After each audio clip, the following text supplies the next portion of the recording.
उत्तरी भारत गांव में इतनी कड़क ठंड पड़ रही थी कि जैसे मानो कि कांच के पर्दे खुल गए हों। इतनी ज़्यादा ठंड कभी वहाँ पे नहीं पड़ी थी। सूरज ढलने के बाद लोग अपने घर में चले जाते थे। अब गांव वाले के पास सहारा ही क्या था। सहारा जो था वो था कंबल और रजाई का। वो लोग सूरज ढलने के बाद अपने घर में कंबल और रजाई ओढ़कर सो जाते थे। उतनी रात में सिर्फ एक रामू काका की चाय की दुकान थी जो कि खुली रहती थी। उनके दुकान में एक लालटेन टिमटिमा रहा था।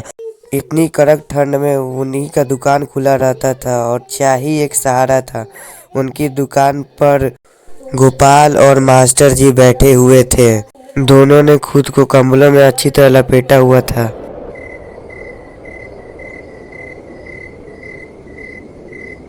तुम्हारे हाथ में तो जादू है। इस कमबख्त ठंड में तुम्हारी चाय और ना मिले तो आदमी अकड़ कर मर जाए। बिल्कुल लाजवाब। अरे बिरजू भैया, ये सब तो ऊपर वाले की कृपा है। मैं तो एक मामूली इंसान हूँ। पेट पालने के लिए 2 पैसे कमा लेता हूँ और तुम लोगों को 2 घड़ी सुकून मिल जाता है। बस यही मेरी कमाई है। मास्टर जी ने अपने चश्मे पर धमी भाव को साफ करते हुए कहा, दीनू, तुम बहुत मेहनती हो। जब तुम्हारे पिताजी का देहांत हुआ था तब तुम बहुत छोटे थे। पढ़ाई छोड़नी पड़ी, लेकिन तुमने हिम्मत नहीं हारी। अपनी माँ और छोटी बहन की जिम्मेदारी जिस तरह तुमने उठाई है वह आजकल के नौजवानों के लिए एक मिसाल है। दीनू की आंखों में नमी आ गई। उसने आगों में कुछ लकड़ियां डाला और बोला, मास्टर जी, सपना तो मेरा भी था कि शहर जाकर कुछ बनूं, लेकिन नसीब को कुछ और ही मंजूर था। पर अब कोई शिकायत नहीं है। दुकान अच्छी चल रही है। बहन की शादी के लिए भी थोड़ा थोड़ा जोड़ रहा हूँ। हवा का शोर बढ़ने लगा। उत्तरी रात में इतनी तेज हवा बह रही थी जैसे कि कुहासा गिर रहा हो। उतनी तेज हवा में एक साइकिल की आवाज आती है।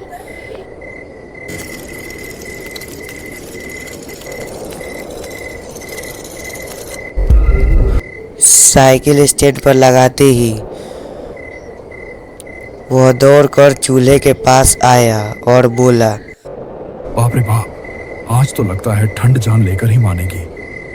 सूरज ने अपने जमे हुए हाथ आग के ऊपर करते हुए बोला, अरे आज तो महफिल पहले ही जमी हुई है, पर हमारे हरिहर काका कहाँ हैं? उनके बिना तो शाम की बैठक अधूरी लगती है। मास्टर जी ने कुल्हड़ में चाय की चुस्की लेते हुए बोला, अरे सूरज, तुम्हें नहीं पता? हरिहर काका तो परसों ही शहर गए हैं। कुछ जमीन जायदाद का काम था, वसीयत वगैरह बनवानी थी। कह रहे थे कि 2-4 दिन लगेंगे। गोपाल ने मायूसी से कहा, धत तेरे की, हरिहर काका नहीं है तो मजा किरकिरा हो गया। उनकी पुरानी कहानियों के बिना यह चाय हजम नहीं होती। सूरज ब्रेंच पर बैठते हुए बोला, चलो कोई बात नहीं, आज मास्टर जी कोई किस्सा सुना देंगे। क्यों मास्टर जी? मास्टर जी हंसे। अरे भाई, मैं तो बच्चों को क ख ग घ पढ़ाता हूँ। हरिहर काका जैसी तिलिस्मी कहानियां मेरे बस की बात नहीं। पर हाँ, अगर तुम लोग जिद कर रहे हो तो आज की जलेबी का पैसा मैं दूंगा। तभी एक हवा का झोंका आया। उस दुकान में लटकी लालटेन फड़फड़ाते हुए बंद हो गई। चारों तरफ अंधेरा छा गया। सिर्फ चूल्हे की आग से हल्की फुल्की रोशनी हो रही थी जो कि हवा में इधर उधर फड़फड़ा रहा था। अरे दीनू, ये क्या हुआ? बिरजू की आवाज में घबराहट थी। जल्दी से दिया सलाई जलाओ। बिरजू अंधेरे में टटोलते हुए बोला, माचिस तो मिल गई भैया, लेकिन लालटेन में शायद मिट्टी का तेल खत्म हो गया है। मैं दूसरा डिब्बा देखता हूँ। तभी आसमान में जोरदार बिजली कड़की। रोशनी की उस गोंद में उन्होंने देखा पर कोई खड़ा है। तूफान का शोर बहरा कर देने वाला था। वो आकृति धीरे धीरे अंदर आई, पानी से सराबोर, हाथ में एक लाठी।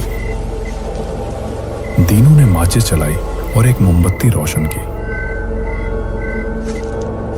रोशनी जब उस चेहरे पर पड़ी तो सब चौंक गए। हरिहर काका? मास्टर जी ने हैरानी से पूछा। आप तो शहर गए थे ना, और इस तूफान में इतनी रात को यहां कैसे? हरिहर काका का चेहरा पीला पड़ा हुआ था, बिल्कुल सफेद। उनकी आंखें स्थिर थी और उनमें एक अजीब सी शून्यता थी। हरिहर काका ने भारी और गूंजती हुई आवाज में कहा, हाँ, मैं शहर से ही आ रहा हूं। रास्ते में तूफान आ गया, घर जाने की हिम्मत नहीं हुई, सोचा दीनू की दुकान पर ही रुक जाऊं। हरिहर काका धीरे धीरे चले। उनके चलने की कोई आवाज नहीं आ रही थी। वे बेंच के कोने पर बैठ गए। दीनू ने चाय का गिलास उनके हाथ में दिया। माहौल को थोड़ा हल्का करने के लिए सूरज बोला, काका, अब आप आ ही गए हैं और बाहर मौसम भी कयामत का है, तो एक बढ़िया सी भूतों वाली कहानी सुना दीजिए। उसके बिना ये रात नहीं कटेगी। हरिहर काका ने अपनी लाल होती आंखों से सबको देखा। भूतों की कहानी सुननी है? अच्छा, तो आज मैं तुम्हें एक सच्ची घटना सुनाता हूं जो मेरे साथ घटी थी।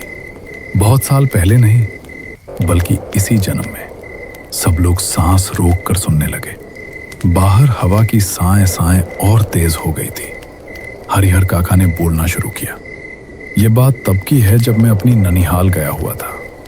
वहां एक पुरानी हवेली थी जिसे भूल भुलैया कहा जाता था। लोगों का कहना था कि वहां अमावस की रात को एक साया भटकता है। मैं तब जवान था, खून गर्म था। मैंने शर्त लगाई और उस हवेली में रात बिताने चला गया। रात के 12 बजे होंगे।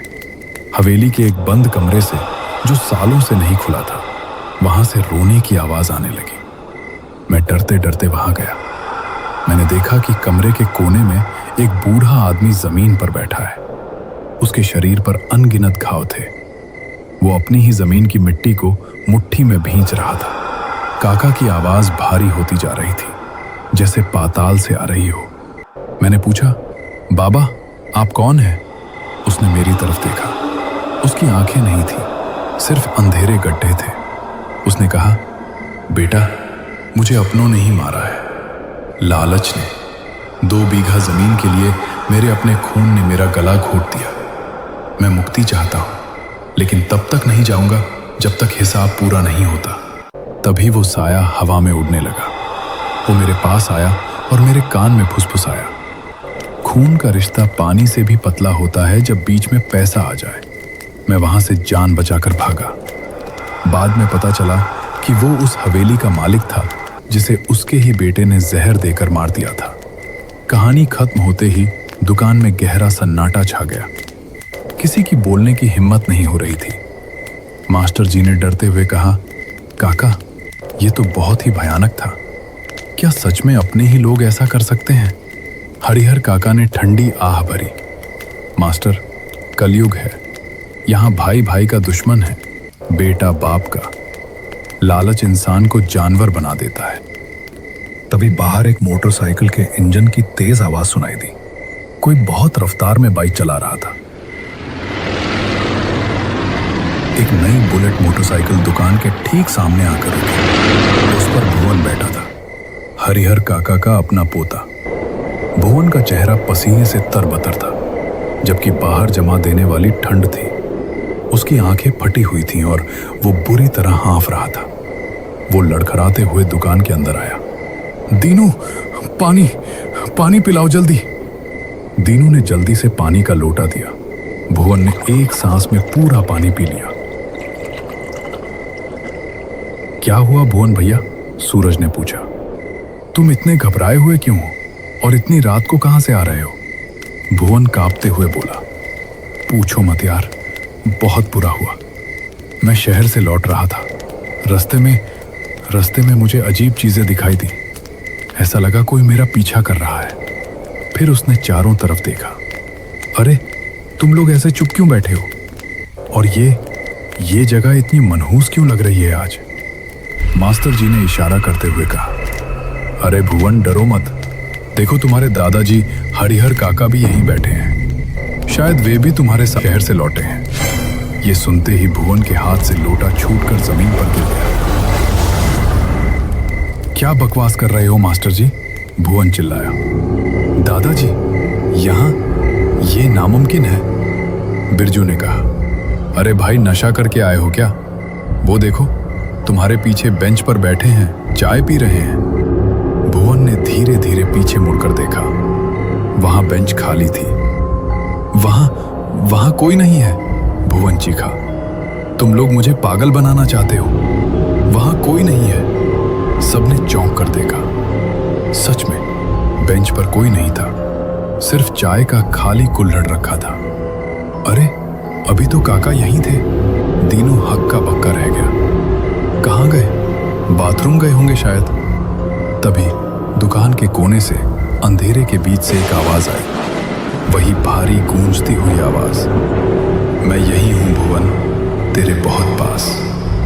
यह आवाज सुनकर भुवन के हलक में जान अटक गई। वो पीछे हटा और दीवार से जा टकराया। कोहरे ने दुकान के अंदर भी डेरा डाल लिया। धुएं के बीच से हरिहर काका बाहर निकले, लेकिन अब वो साधारण बूढ़े आदमी नहीं थे। उनका शरीर लंबा हो गया था, आंखें अंगारों की तरह दहक रही थीं। उनके गले पर एक गहरा काला निशान था और पेट से खून रिस रहा था। दादू, भुवन घुटनों के बल गिर पड़ा। नहीं, तुम तो। भूतिया आकृति ने अपनी उंगली भुवन की तरफ उठाई। उनकी आवाज अब दुकान की दीवारों को कपा रही थी। बता भुवन, बता इन सबको कि मैं यहाँ कैसे आया। बता कि तू शहर से अकेला क्यों लौटा। दुकान में मौजूद बाकी लोग, दीनू, मास्टर जी, बिरजू, सूरज, सब डर के मारे एक दूसरे से चिपक गए थे। वे समझ गए थे कि वे किसी अनहोनी का गवाह बन रहे हैं। हरिहर काका की आत्मा चिल्लाई, अगर तू नहीं बताएगा तो मैं बताता हूँ। दुकान का माहौल बदल गया। ऐसा लगा जैसे सब लोग किसी और समय में पहुंच गए हों। एक दृश्य उनकी आंखों के सामने तैरने लगा। दृश्य एक दिन पहले की शाम। शहर जाने वाला पुराना पुल। नीचे नदी उफान पर थी, बारिश हो रही थी। हरिहर काका और भुवन पुल के किनारे खड़े थे। भुवन बेटा, वसीयत में मैं आधी जमीन तुम्हारे पागल चाचा, जो मानसिक रूप से बीमार था, के नाम कर रहा हूँ। उसके पास कोई सहारा नहीं है, तुम्हारे पास तो सब कुछ है। भुवन का चेहरा गुस्से से लाल हो गया था। क्या? उस पागल को आधी जमीन? कभी नहीं। मैंने उस जमीन के लिए सौदे कर रखे हैं। मुझे पैसे चाहिए दादू, मुझे शहर में बिजनेस शुरू करना है। नहीं बेटा, लालच मत करो, वो तुम्हारा चाचा है, तो फिर तुम नहीं रहोगे। भुवन ने अपनी जेब से एक बड़ा चाकू निकाला था। भुवन, ये क्या कर रहा है? काका पीछे हटे। भुवन ने बिना किसी दया के चाकू अपने दादा के पेट में घोंप दिया। एक बार नहीं, कई बार। मर बुड्ढे, मर। हरिहर काका खून से लथपथ होकर गिर पड़े। भुवन ने काका के बेजान शरीर को उठाया और उफनती नदी में फेंक दिया। जा, अब नदी में सड़, जमीन अब मेरी है। दृश्य समाप्त। वापस चाय की दुकान में भुवन पागलों की तरह रो रहा था। माफ कर दो दादू, मुझसे गलती हो गई। मुझे लालच ने अंधा कर दिया था, मुझे मत मारो। हरिहर काका का विकराल रूप अब और बड़ा हो गया था। माफी? काका हंसे और वो हंसी बादलों की गरज जैसी थी। गलती की माफी होती है भुवन, गुनाह की नहीं। तूने सिर्फ मुझे नहीं मारा, तूने विश्वास का कत्ल किया है। तूने उस बेसहारा चाचा के हक को मारने की कोशिश की। आज न्याय होगा। जो तूने बोया है वही तू काटेगा। भुवन ने भागने की कोशिश की। हरिहर काका ने अपना हाथ बढ़ाया। एक अदृश्य शक्ति ने भुवन को हवा में उठा लिया। भुवन हवा में हाथ पांव मार रहा था, उसका दम घुट रहा था। छोड़ दो मुझे, छोड़। भुवन की आवाज गुरगुराहट में बदल गई। मेरी जमीन तुझे चाहिए थी ना, अब तुझे वही जमीन मिलेगी, हमेशा के लिए। एक तेज रोशनी हुई और भुवन का शरीर जोर से जमीन पर पटका गया। तूफान अपनी चरम सीमा पर था। लालटेन का कांच चकनाचूर हो गया। दीनू और बाकी लोग डर के मारे बेहोश हो गए। पर जब अगली सुबह हुई तो तूफान थम चुका था। सूरज की हल्की किरणें कोहरे को चीरने की कोशिश कर रही थी। दीनू, मास्टर जी और बाकी लोगों को होश आया। वे सब दुकान के फर्श पर पड़े थे। उन्हें लगा कि शायद उन्होंने कोई बुरा सपना देखा है। उफ, सर फट रहा है, बिरजू ने उठते हुए कहा। क्या हुआ था रात को? तभी मास्टर जी की नजर दुकान के बाहर पड़ी। हे भगवान! दुकान के ठीक सामने कीचड़ में भुवन की लाश पड़ी थी। उसका चेहरा डर से विकृत हो चुका था, आंखें फटी हुई थी और सबसे खौफनाक बात, उसके गले पर ठीक वैसे ही निशान थे जैसे किसी ने उसे लोहे की पकड़ से दबाया हो। कुछ ही दूरी पर पुलिस जीप की सायरन सुनाई दी। पुलिस को नदी के किनारे कुछ मील दूर एक मछुआरे के जाल में हरिहर काका की लाश मिली थी। पोस्टमार्टम रिपोर्ट में आया कि उनकी मौत 2 दिन पहले ही हो चुकी थी, चाकू के घावों से। मास्टर जी ने कांपते हुए कहा, तो कल रात जो हमारे साथ बैठा था वो हरिहर काका की आत्मा थी। वे अपने हत्यारे को सजा देने और हमें ये बताने आए थे कि न्याय होकर रहता है। उस दिन के बाद से रामपुर के लोग अंधेरा होने के बाद उस दुकान के पास से गुजरने से डरते थे। लेकिन दीनू ने दुकान बंद नहीं की। वो हर शाम पहली चाय का प्याला निकालकर उस खाली बेंच पर रख देता था, हरिहर काका की याद में। और कहते हैं कि आज भी कड़ाके की ठंड और कोहरे वाली रातों में अगर कोई उस रास्ते से गुजरे तो उसे चाय की दुकान से 2 लोगों के हंसने और बात करने की आवाज आती है, भले ही दुकान खाली हो।